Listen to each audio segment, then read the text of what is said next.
So one of my favorite things about working on Star Wars is all the incredible talent on screen that we get to see, the droids and just like all the incredible creatures, and then the stuff that happens off camera and fans give you. A fan gave me this and made it. Touch the tongue. Yeah.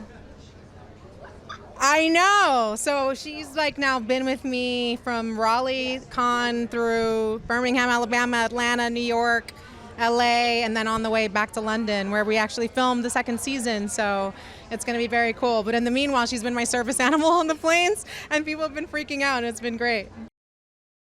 I mean, it's kind of bizarre because this was the first press line that we did for the show, and then the strike hit, and then we couldn't do any other press. So I think that's why I'm going all out on the second time, because I'm like, if this is all we got, like we got to go strong. And one of the cutest things that I think we have in the second season is we get little loth kittens.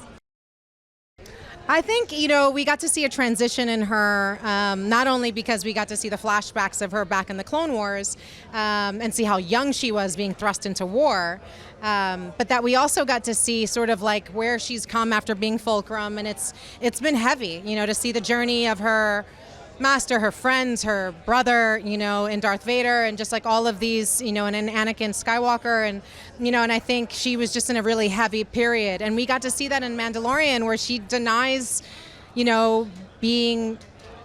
on Grogu as a Padawan.